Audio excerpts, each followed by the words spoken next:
what it is. Whoa, camera format for a guide video, Ktsu, what seems to be the occasion. But believe it or not, this is the actual way that I prefer doing videos. The thing is, I am kind of doing the guide content in the channel during streams because it's just easier for me to like answer people's questions on the fly for those that are live with me. And I did kind of want to like separate that from like the main stuff that I do talk about the channel, because the channel really isn't about guides, but I've been having a lot of fun making them. But the special occasion in question is that hoyoverse has put out the Zenless Zone Zero strategy guide contest, which I thought would be cool to participate. Like, I've been playing ZZZ ever since launch every day. Plus, it's the first time I've ever participated in like a creator contest like this, so I thought it would be like, you know, just the perfect opportunity. And Burnice is our lucky girl. You know, totally non-biased choice.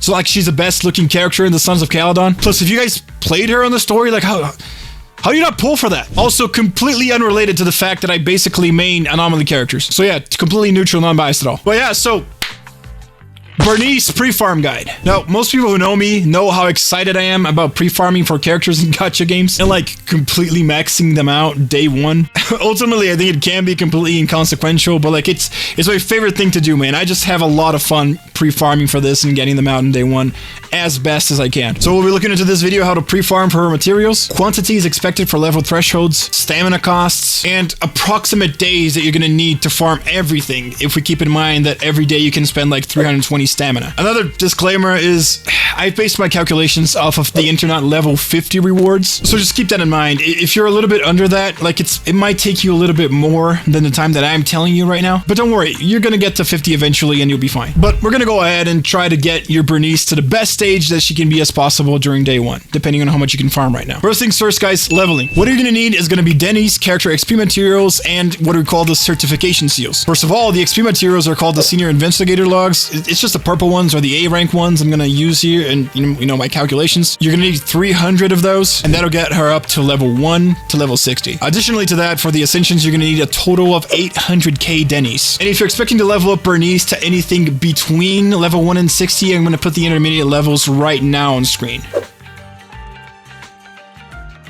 The approximate time it takes you to farm all of the needed XP to fully max her out from 1 to 60 is about 4 to 5 days on average. Again, we're thinking about using the 320 daily stamina just for that. But also keep in mind that this is considering both the B rank and the A rank XP materials that you get from clearing the XP farming node. If you use absolutely all of those at the end, you know these 4 or 5 days are going to account for the 900k agent experience that you do need. Now, for the 800k Denny's, it's going to take you an additional 2 days of farming on top of that, and like maybe 20 more stamina left over on the next day. And the place where you farm these two, both the XP mats and the Denny's, are in the HIA with our girl Bertha. Trust me, guys, she's the real MVP here. Just go to the basic materials section, investigation specialization for XP mats, and bounty specialization for Denny's. Like I said before, to fully level up the character, you're also going to need what we call the certification seals. You're going to need a total of 4 basic anomaly certification seals, or the green, the C rank ones, 32 advanced anomaly certification seals, or the blue B rank ones, and 30 of the controller certification seals, or the purple A rank ones. Again, to help out newer players, if you're looking for something somewhere between the 1 to 60 level range, I'll be putting the intermediate values right now on screen.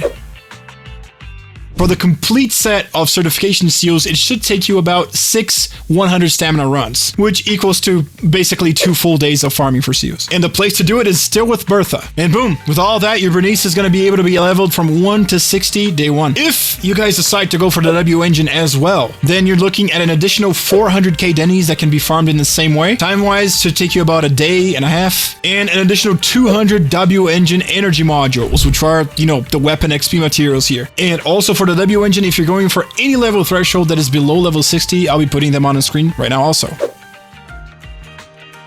For the 200 Wenjin XP materials, it's going to take you about 2 to 3 days, which are also farmed with Bertha in basic materials, W engine specialization. Similar to Ancient Ascensions, W engine Ascensions also need their, version of seals, which are called components. The amount of Wenjin components necessarily to fully level them up from level 1 to 60 is identical to the ancient number. But you do get a lot more B rank materials with like W engine component runs as opposed to agent certification seals. Again, intermediate levels for Wenjin components are on screen right now.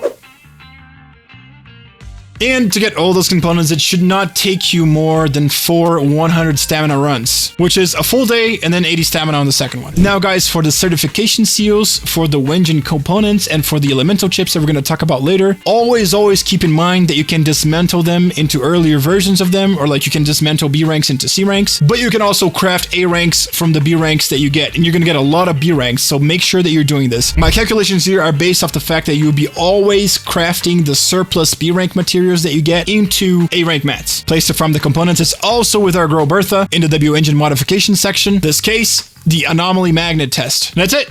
We're done with ascensions and leveling.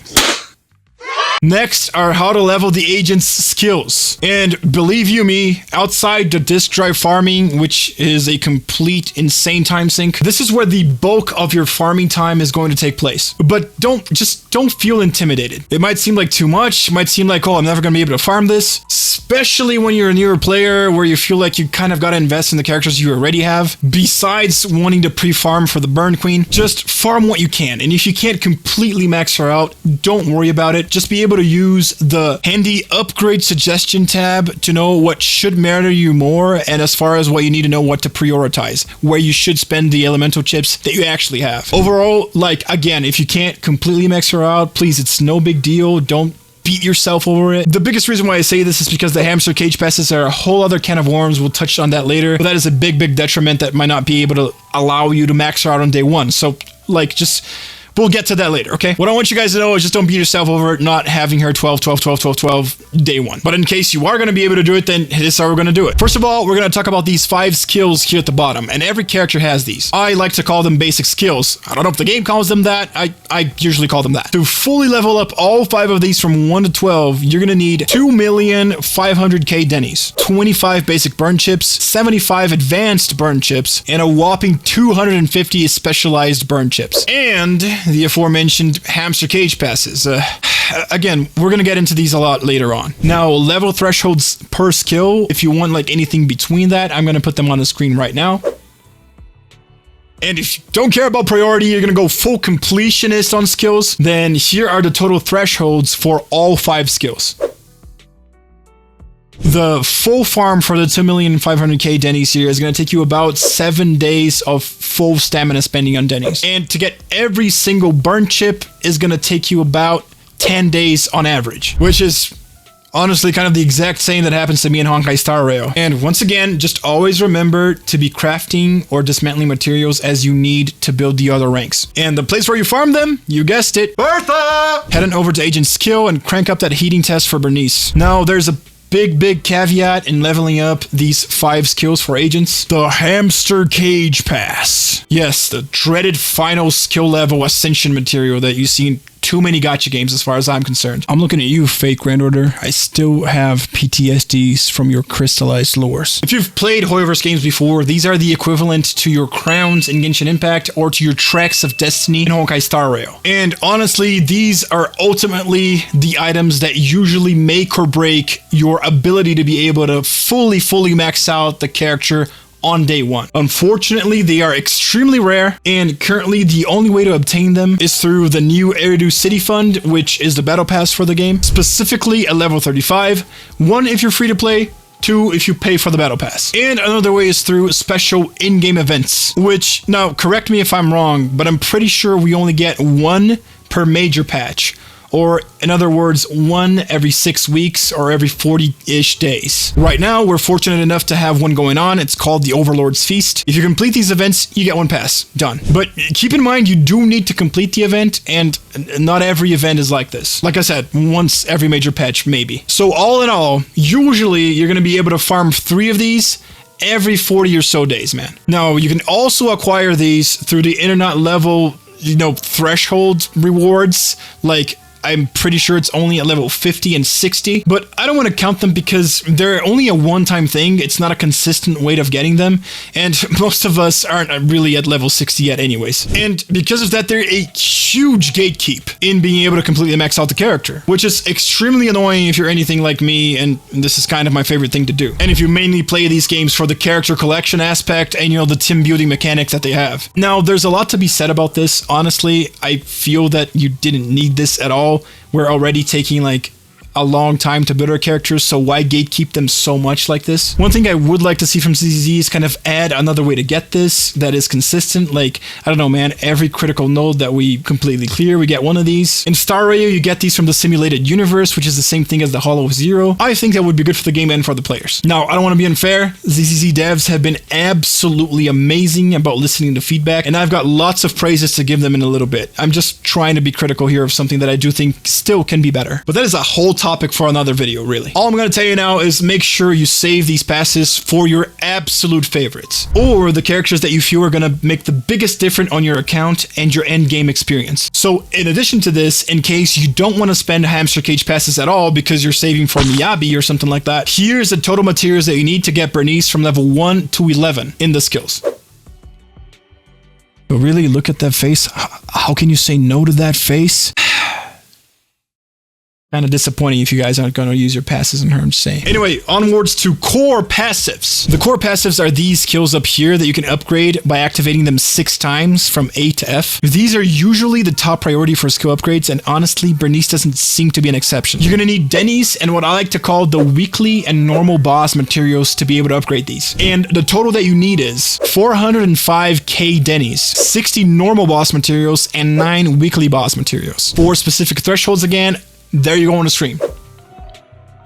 To get the Denny's out of the way, all you need is 1 full day of farming plus 20 stamina on the next day. The place where we farm the normal boss materials is also in the HIA, but this time is with Lila. Tell her that you want to take on the expert challenge, and the one that you're going to want from Burnice is Doppelganger Jane. The normal boss item is called the Higher Dimensional Data Stealth Phantom, and at internet level 50 or higher, each run should net you about 5 of these, taking you 1 full day and an additional 160 stamina to get all that you need. Easy. Now, the weekly boss materials are a little different. They're located in the Scut Outpost, the interior, and accessible through our girl Ophelia, or the Notorious Hunt. The hunt we're looking at is Corrupted Overlord Pompey, and the item in question is the Scarlet Engine. You're gonna need 9 of those. And frankly, guys, like I told you before, I really want to take this opportunity to shout out a huge win on the part of the ZZZ developers. I've been playing hoyoverse games ever since 2008, ever since Impact 3rd. Played Genshin and Star Rail ever since launch, and I don't want to sound like a broken record, but for a guy who thrives on maxing out characters day 1, the weekly bosses were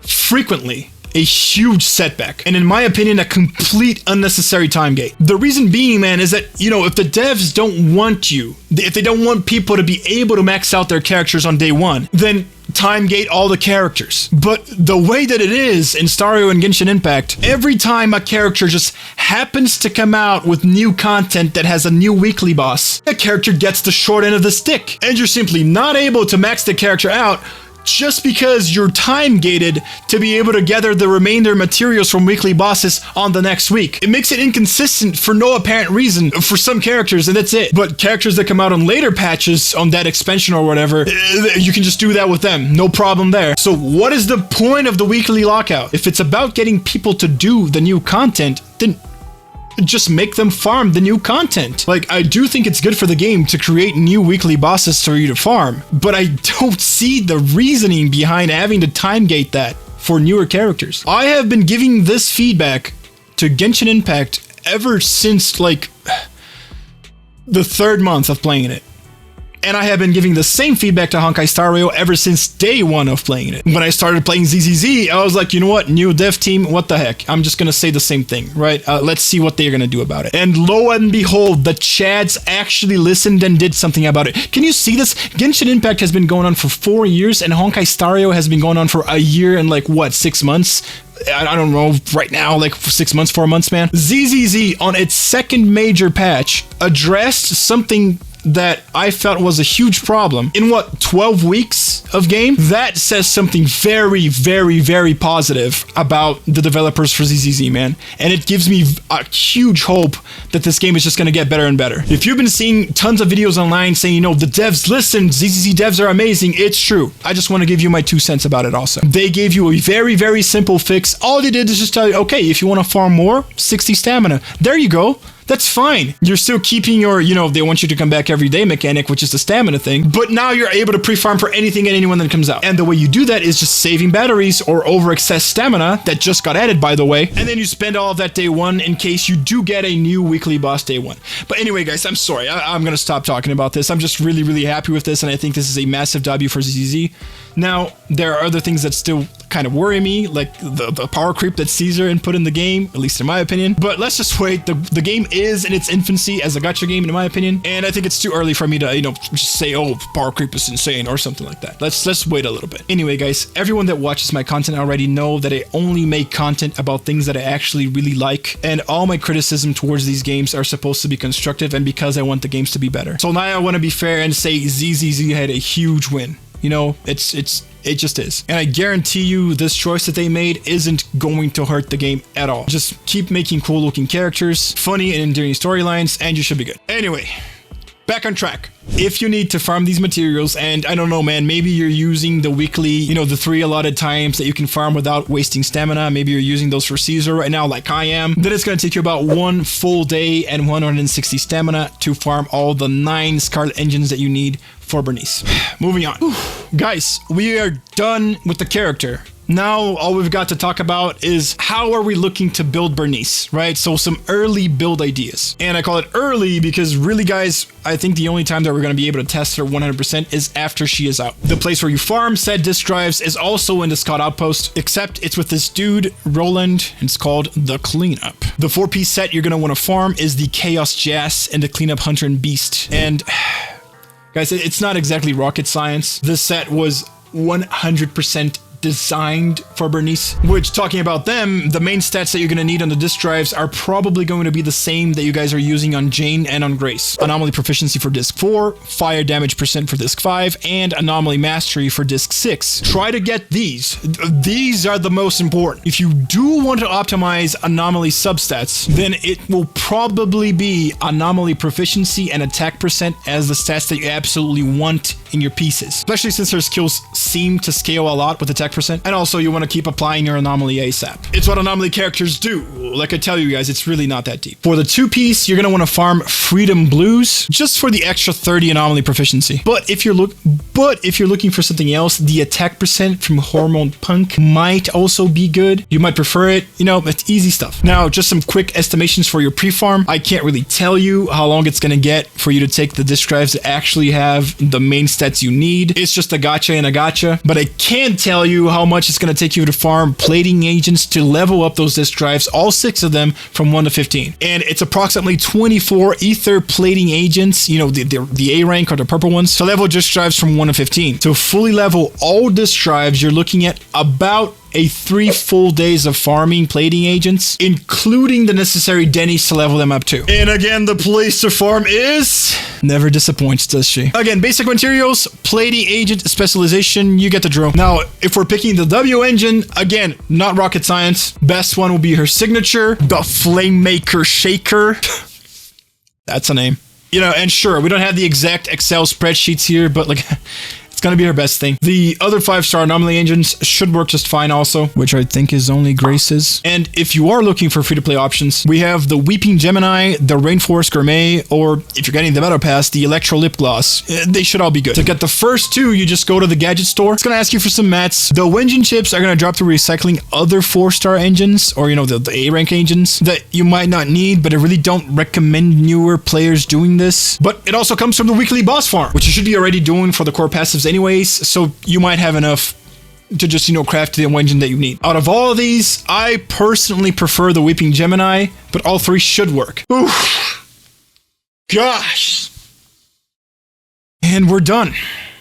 That should be everything. We now have the complete entire material farm that you need to put your Burnice from level 1 to level 60, max skills, max passive, max engine, and all disk drives. The total list is 4,537,000 dennies, 4 basic anomaly certification seals, 32 advanced anomaly certification seals, 30 controller certification seals, 300 senior investigator logs, or the equivalent to that, 4 C rank Wenjin components, 32 B rank Wenjin components, and 30 A rank Wenjin components, 200 Wenjin energy modules, or the equivalent to that, 25 basic burn chips, 75 advanced burn chips, 250 specialized burn chips, 5 hamster cage passes, 60 higher dimensional data stealth phantom, 9 Scarlet engine, and 144 ether plating agents or equivalent, and 6 disk drives with the main stats that you need. Now, before I continue with the whole stats, please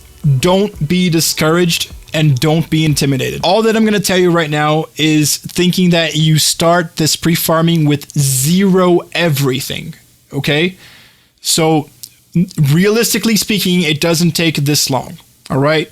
But just for the sake of a guide, I'm going to tell you exactly the full amount of days that it takes to farm all of this. And you're going to see how much sense this makes in the end. If we also take into consideration that you're going to need a little bit of, maybe 2-4 days to farm those disk drives, we are looking at an average value of 40 to 42 days for the complete farm of all these materials. Ktsu, what do you mean? She comes out in 2 weeks, man. Guys, I know, I'm sorry. I was supposed to put this out before. I am sorry this took so long. I'm sorry, okay? Grad school is kicking my butt.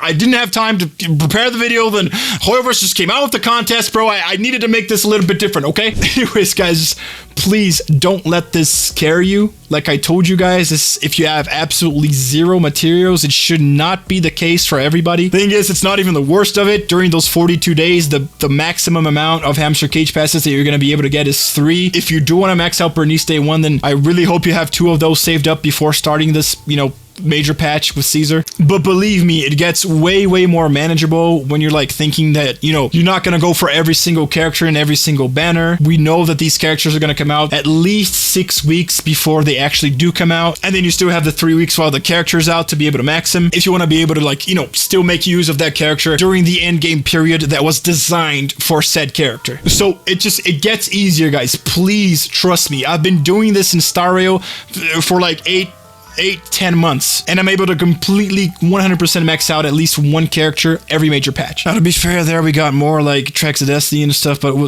I think it's still too early for me to say you're not going to be able to do that in ZZZ eventually. Plus the fact that if most of you are going to go for the 11 skill level threshold instead of the 12, then it's going to take a lot less days to farm elemental chips and stuff like that. Another thing I do want to say, and please guys, this is not an advertisement, it is literally just me giving you a suggestion because I want you guys to know the things that are in your disposal to help you out. If you do decide to get the battle pass, it saves you a lot of time in farming for Denny's XP materials and Wenjin XP materials. Now, again, I completely know how it is. I am the last guy that is going to tell you to spend money on free-to-play gacha games, but I just want you guys to know that that is an option, and if you don't want to wait and you're willing to spend your money, if you're having fun with ZZZ, you're okay with supporting it, then that is a way to make your life easier and make your farming faster.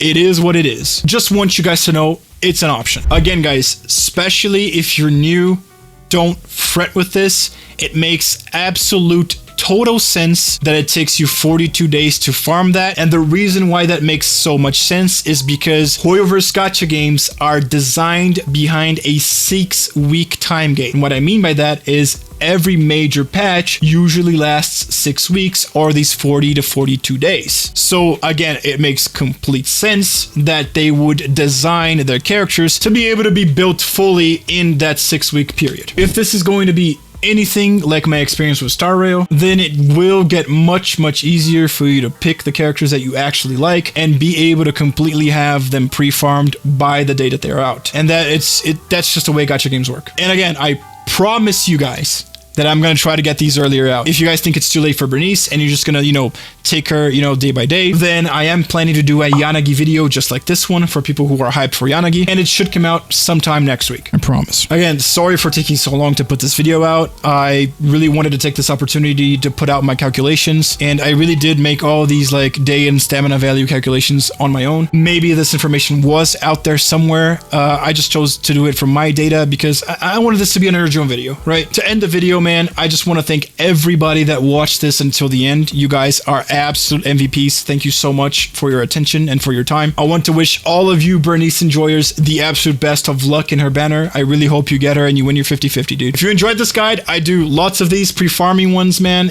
They are way more laid back, at least the one that I have done already. But I am going to try and use this format for future ones going forward. If you enjoyed the video, please give me a like and a sub. I really need it. I'm a very small channel right now. And if there's anything that you would like to ask me, just comment down below or come and ask me directly, man. I stream every Monday, Wednesday, and Thursday on the times that are on screen right now. I do gacha game content like ZZZ during those days. And on Saturday, I do variety games. On Sunday, I do retro games if you guys are into that stuff. Anywho, thank you guys a lot for sticking out to the end. This is your boy Ktsu, signing out.